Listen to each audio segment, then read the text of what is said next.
감사합니다. 오늘 보실 말씀 함께 나누겠습니다. 마태복음 제1장 19절부터 25절까지의 말씀입니다.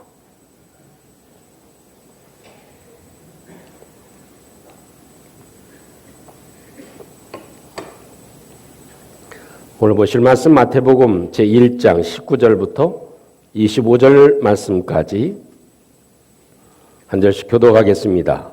그의 남편 요셉은 의로운 사람이라 그를 드러내지 아니하고 가만히 끊고자 하여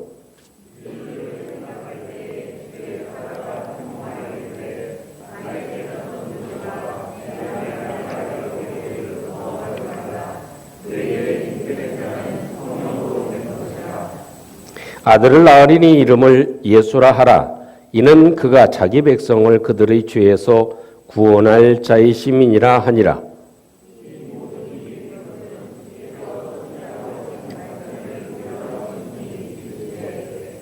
보라, 처녀가 잉태하여 아들을 낳을 것이요 그 이름을 임마누엘이라 하리라 하셨으니 이를 번역한즉 하나님이 우리와 함께 계시다 함이라.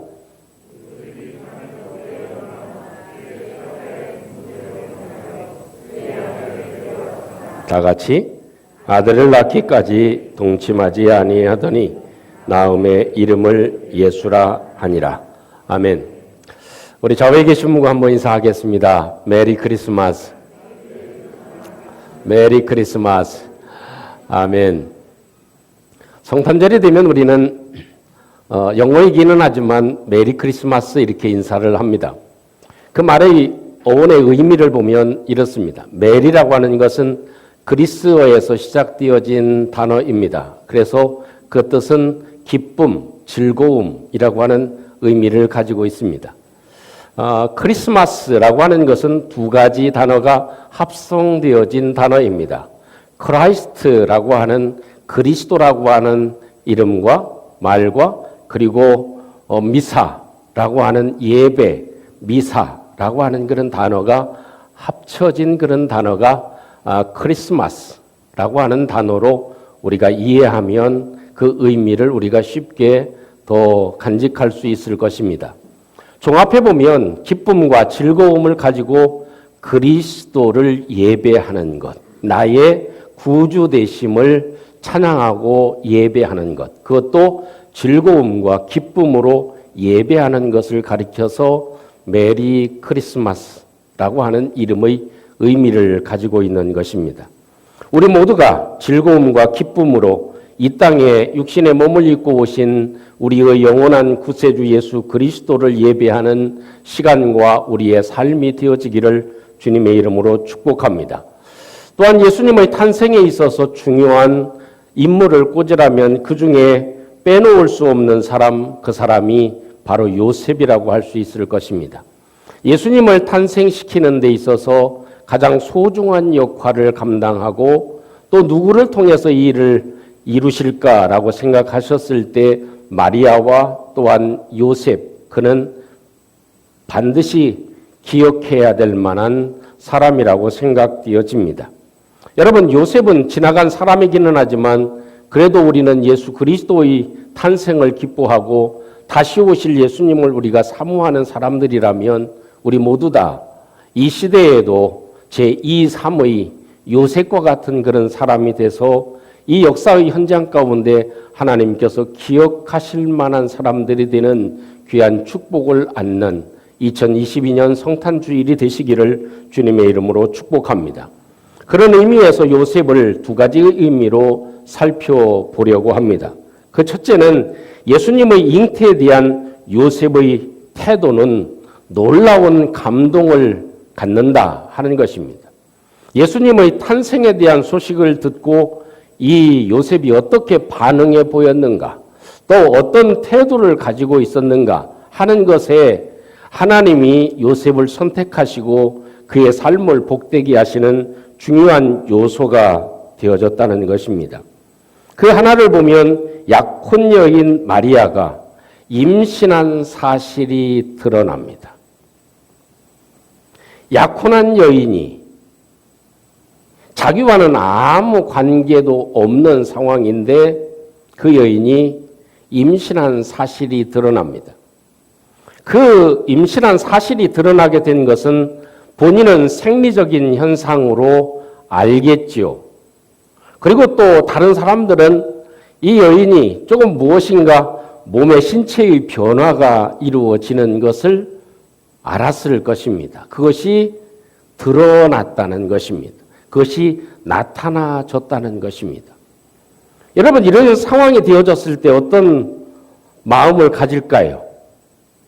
나하고 그래도 한평생 함께 살자고 약혼한 사람, 결혼을 약속하고 지금 예식을 준비하고 있는 상황인데 그 여인이 나의 아이가 아니라 다른 사람의 아이를 가지게 됐다 하는 소식을 들었을 때 이 요셉의 입장에서는 마음의 배신감과 분노가 얼마나 컸겠습니까? 뿐만 아니라 나의 인생에 있어서 처음 시작하는 가정이 이렇게 되어진다고 생각을 해보니까 나의 인생에 큰 흠집이 생기게 되어졌다 하는 것은 두말할 나위 없을 것입니다. 이런 심한 충격을 받은 이 요셉, 그것이 쉽게 지나가겠습니까? 처음에는 분노와 좌절감과 또한 여러 감정의 배신감이 뒤엉켜서 아마 수습하기 참 어려웠을 것입니다. 혼돈된 그런 마음을 어떻게 정리하기가 굉장히 어려웠을 것입니다. 그것이 남의 이야기가 아니라 나의 이야기가 됐다면 그것을 쉽게 받아들이는 것, 그것은 결코 쉬운 일이라고 할 수 없을 것입니다. 그런데도 이 요셉은 마리아가 임신했다라고 하는 사실에 대해서 다른 사람에게 알리지를 않습니다. 그러면서 생각한 것이 좋게 정리를 하려고 합니다. 어떻게 하면 마리아도 좀 피해를 입지 않고 나의 인생에도 다시 시작할 수 있는 기회를 가질 수 있는 상황이 되어질까? 여기까지 온 것은 어떻게 할 수 없지만 앞으로를 위해서 저 여인을 알려주게 되면 저 여인도 그래도 인생을 망치게 되고 또 돌팔매질을 당해야 되는 그런 상황이 분명한데 어떻게 하면 좋을까? 그러면 나에게도 결코 그것이 유익한 것이 없다라는 생각을 하고 어떻게 하면 좋은 관계로 정리할 수 있을까라는 생각을 하고 관계를 정리하려고 파혼하는 일을 잘 수습하려고 생각을 했던 것이 요셉이었다 하는 것입니다. 여러분, 만약 이 마리아의 허물을 드러냈더라면 요셉은 성탄의 역사에서 씻을 수 없는 오명을 남길 수 있었을 것입니다. 저와 여러분들이 믿기는 만약 요셉이 그 마리아가 임신한 사실을 드러내고 증거한다 하더라도 다른 사람에게 알렸다 하더라도 하나님은 특별한 방법으로 그 마리아와 그 속에 있는 잉태되어져 있는 예수 그리스도를 철저하게 보호하셨을 것입니다. 저만 그런 생각을 가지나요? 그런데 요셉은 그 일에 적극적인 동참하는 사람이 됐고 예수님의 탄생하는 데 있어서 중요한 역할을 감당하게 될 수 있었던 것은 이 마리아의 임신한 사실을 드러내지 않았다는 것입니다. 남의 허물을 쉽게 드러내지 않았다는 것입니다. 또 배신감과 그 분노 이런 것들을 잘 삭히고 좋은 쪽으로 정리해 가고 있다 하는 것입니다. 여러분, 예수님의 탄생을 기억하고 요셉을 우리가 생각해 보면서 어떤 일이든지 하나님의 은혜로운 생각으로 좋은 쪽으로 잘 정리해 가는 저와 여러분들이 되시기를 주님의 이름으로 축복합니다. 또 한 가지는 하나님의 설득을 받아들인다고 하는 것, 이건 굉장히 어려운 일 가운데 하나였습니다. 요셉의 입장에서 하나님이 설득하시는 것에 대해서 받아들입니다. 오늘 20절 말씀에 그렇게 기록되어져 있습니다. 20절 말씀 함께 한번 합독해 보겠습니다. 20절입니다. 시작. 이 일을 생각할 때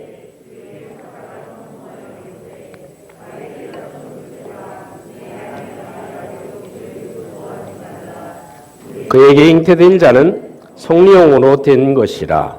아멘. 이 일을 생각할 때라고 하는 것이 어떤 일을 생각하는 건가요? 약혼녀가 이제는 임신해져 있는 저 상황을 내가 어떻게 해결을 해야 되는가?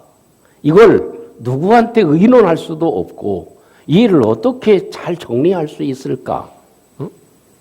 이런 생각을 할 때라는 것입니다. 그런 좋은 생각으로 정리를 해 나가고 있을 때, 고민하고 있을 때 주의 사자가 나타나서 꿈에 말씀해 주신 것입니다. 그 말씀하신 중요한 내용이 뭡니까? 다윗의 자손 요셉아, 내 아내 마리아 데려오기를 무서워하지 말라. 그에게 잉태된 자는 성령으로 된 것이다 하는 것입니다. 여러분, 너무나 쉬운 질문이긴 하지만 요셉이 마리아를 받아들이지 못하는 이유가 무엇입니까? 설령 가는 예를 들어서 결혼 약속한 사이인데 혹시 두 사람이 실수하고 해서 임신을 했다면 그것이 문제가 될까요? 안 될까요? 받아들이는데, 요셉이 받아들이는데 문제가 될까요? 안 될까요? 되지 않겠죠. 문제는 뭡니까? 분명히 나는 그런 일이 없다는 것입니다. 그런데 마리아가 임신을 했다는 것은 그 아이의 아버지가 내가 아니라는 겁니다. 이 몸속에 있는 아이의 아버지가 나이면, 요셉이면 아무 걱정이 없이 그래도 모든 일들을 순리롭게 풀어나갈 수 있겠죠. 중요한 문제는 내 아이가 아니라고 하는 사실이 분명하고 또 분명한 겁니다. 그런데 하나님이 현몽하셔서 주의 사자가 나타나셔서 말씀해 줍니다. 야, 이 아이의 남편은, 이 아이의 아버지는 누구다? 다른 남자가 아니다. 이 아이의 아버지는 다른 남자가 아니라 홀리 스피릿, 하나님의 거룩한 영이 그 아이의 아버지다. 할렐루야. 그걸 주의 사자가 얘기해 준 겁니다. 그럴 때 이 요셉이 어떻게 했습니까? 그것을 그대로 받아들였습니다. 그 사실에 대해서 억셉트한 것입니다.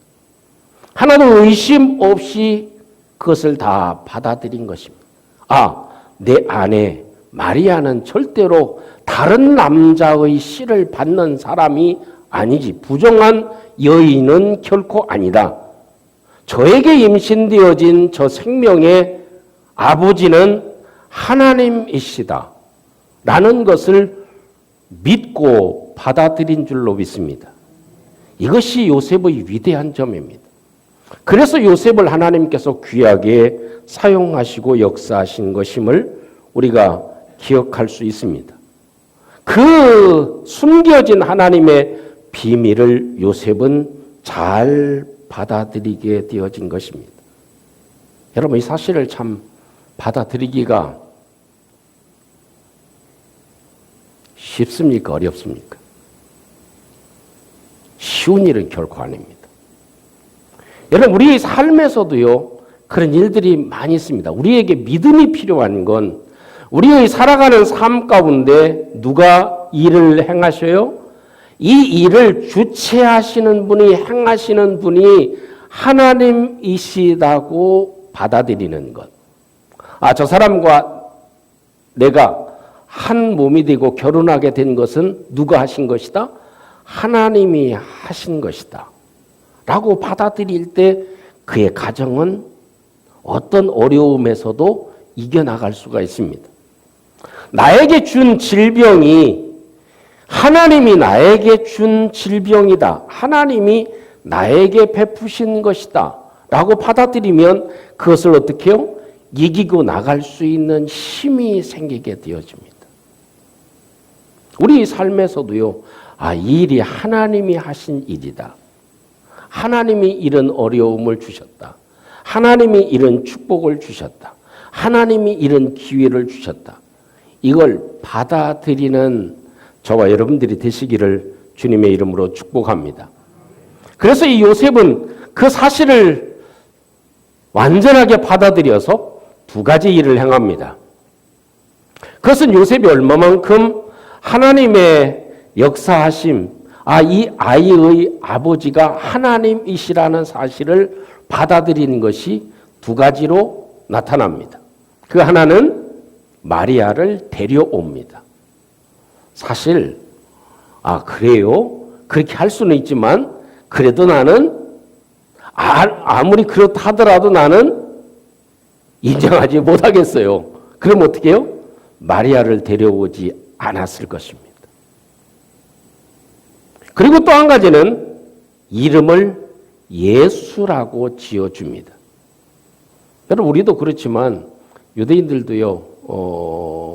이 자식을 낳으면 돌림자가 있습니다. 그 가문에 흐름이 있습니다. 이름을 지을 때. 그 흐름 따라서 짓게 되어져 있죠. 그것이 이제 요한을 이름 지을 때도 이렇게 성경에 언급되어져 있죠. 그것이 이슈화 되어졌죠. 그렇듯이 요셉도 역시 자기 가문에 따라서 지어야 되는데도 불구하고 그 이름을 주의 사자가 얘기한 대로 예수라고 짓습니다. 그건 보통 중요한 일이 아니죠. 그것은 다윗의 혈통인 내 자녀라고 인정하는 것입니다. 여러분 이름을 짓는다고 하는 것은 어떻게 하는 거예요? 동식이라고 이름을 지었다. 그것은 무엇을 의미합니까? 예?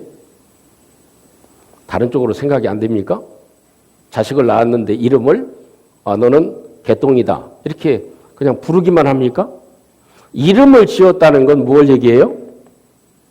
예? 호적에 올렸다는 얘기입니다. 내 호적에 올렸다는 것입니다. 그죠?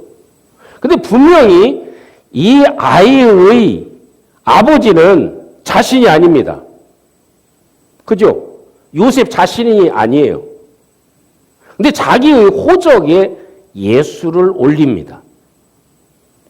이 아이는 하나님의 영을 받은 그리스도요, 메시아요, 세상을 구원할 자다 하는 그분을 내 호적에 올립니다. 이게 얼마나 영광스러운 일입니까?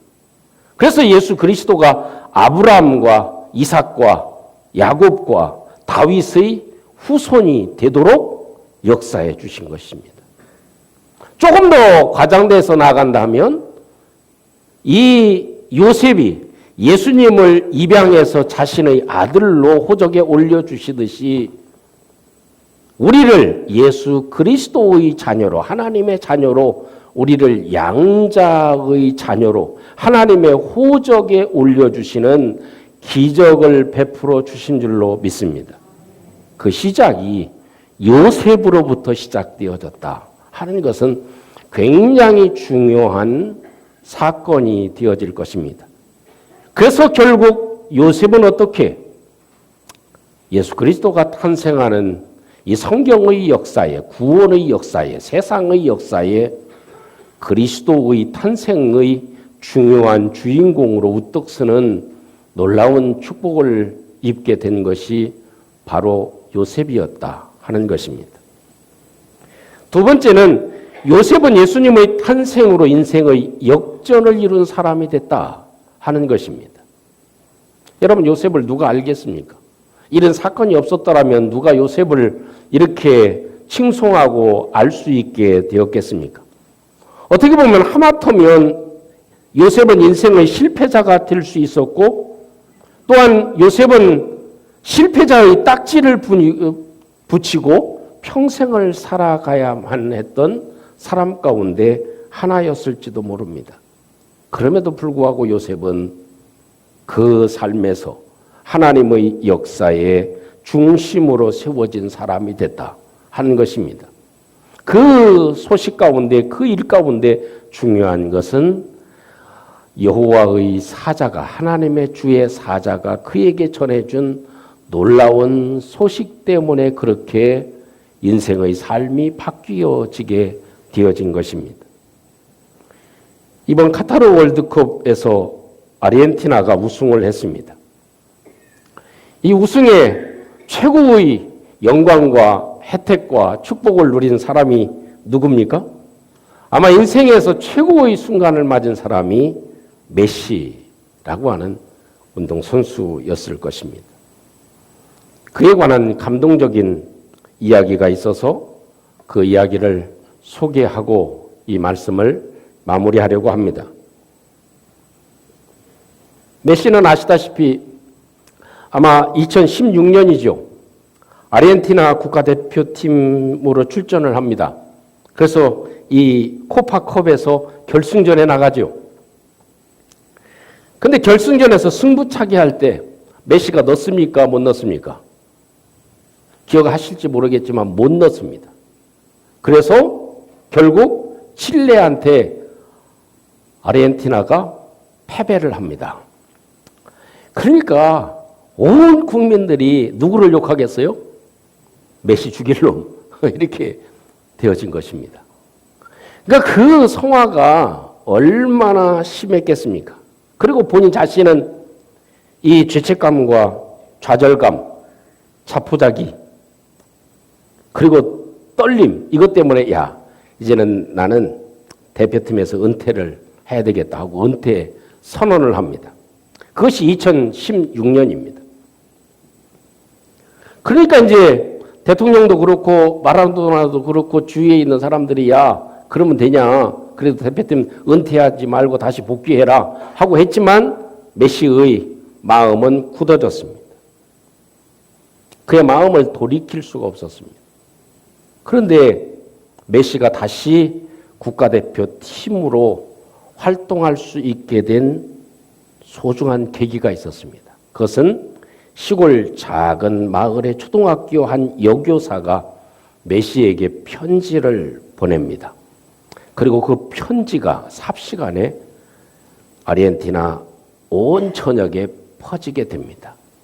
결국 메시는 그 일을 통해서 그 편지 한 장을 통해서 다시 복귀하게 됐고 드디어 2022년 영광스러운 이 순간을 맞이할 수 있게 되었습니다. 제가 잘 감동적으로 읽지는 못하지만 그 선생님의 편지가 있어서 제가 소개를 하고 한번 읽어 드리려고 합니다. 감동은 되지 않더라도 그 편지의 의미를 한번 잘 새겨 들으시면 아마 충분히 전달이 되지 않을까 생각되어집니다.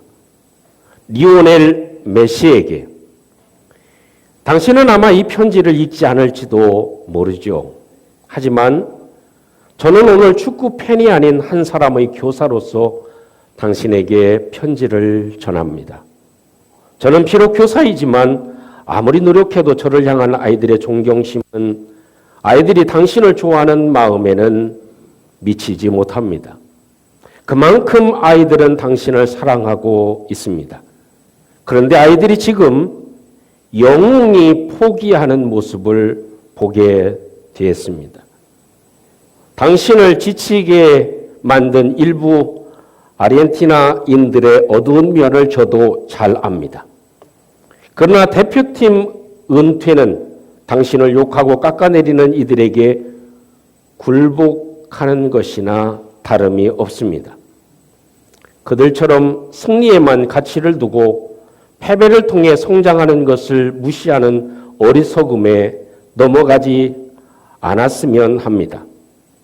아이들에게 이기는 것만이 우선이고 유일한 가치라는 선례를 남겨서는 안 됩니다. 아르헨티나의 어린이들이 인생의 목적은 다른 누군가를 행복하게 해야만 한다는 생각을 하게 해서는 안 됩니다. 당신이 어린 시절부터 어떤 어려움을 이겨내며 오늘의 메시가 되었는지 우리는 잘 압니다.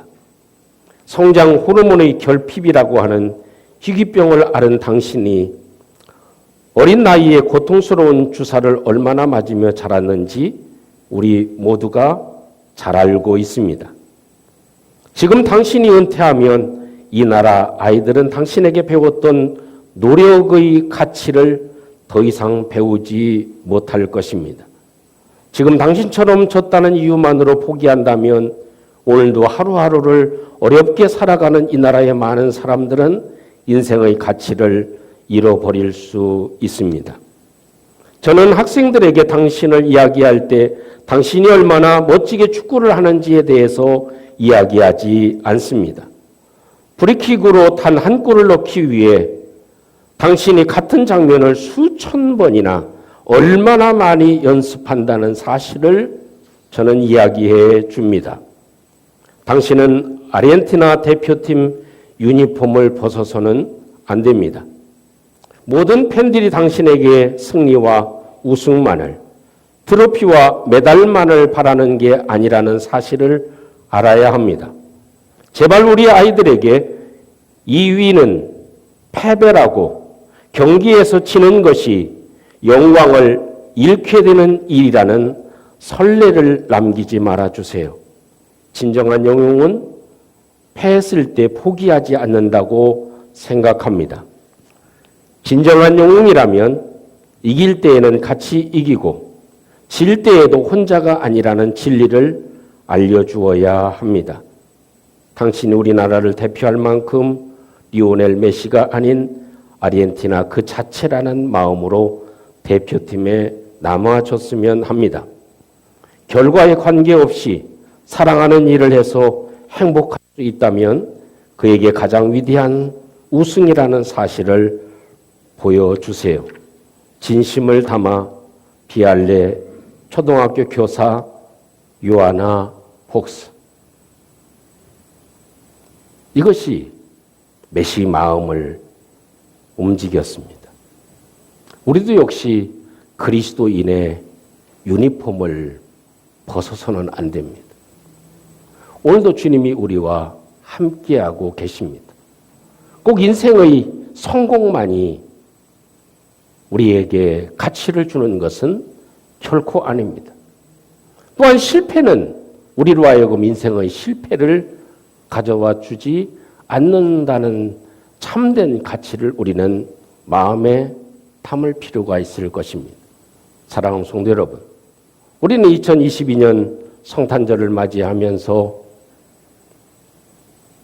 그 성탄의 배경에 가장 큰 역할을 감당했던 하나님의 사람 요셉을 우리가 살펴보았습니다. 이 사실을 저와 여러분들이 함께 간직하고 아무리 놀라운 일이라도 아무리 충격적인 일이라도 이것이 하나님이 하신 일이라면 그것을 잘 수긍하고 받아들일 수 있는 저와 여러분들이 될 때 시대의 주인공이 되어질 것입니다. 하나님은 또한 저와 여러분들에게 편지를 보내주십니다.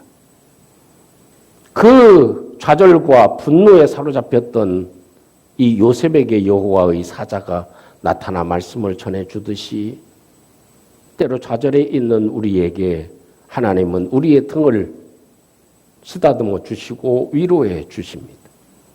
그리고 소망의 메시지를 우리에게 전파해 주심을 저와 여러분들이 간직하고 다시 한번 일어서서 주님을 높이고 새로운 삶의 인생의 주인공들이 되시는 저와 여러분들이 되시기를 주님의 이름으로 축원합니다. 우리 함께 말씀을 기억하시고 우리 함께 잠시 한번 나도 이 시대에 요셉과 같은 사람이 되게 해 주시옵소서. 우리 함께 같이 한번 말씀을 기억하고 기도의 제목을 삼고 우리를 위해서 또 탄생하신 예수 그리스도를 기억하며 우리 함께 기도하겠습니다. 내려오신 우리 하나님 아버지, 오늘도 주님을 높이며 주님을 찬양합니다. 우리 하나님 앞에 전능할 수 있도록 주님 도와주시고, 아버지 하나님, 요셉도 받아들일 수 없는 이 절망과 좌절감 가운데 우리 주님 앞에 아름다운 모습을 지니고 살아가고 있듯이 아버지 하나님, 주님의 행하심을 저희들이 받아들일 수 있게 해주시고 주님의 역사하심을 간직할 수 있는 저희들이 될 수 있도록 하나님께서 역사해 주시옵소서. 자비로우신 우리 하나님 아버지, 오늘도 주님의 도우심과 인도하심을 오늘도 기억합니다. 주님 능할 수 있도록 주님 도와주옵소서. 영광의 주님, 오늘도 저희들이 성탄 감사주일로 예배하며 우리 주님을 높여드릴 수 있도록 도와주심을 감사합니다. 우리 삶에도 요셉의 모습이 담겨지게 해 주시옵소서. 예수님 이름으로 기도합니다. 아멘.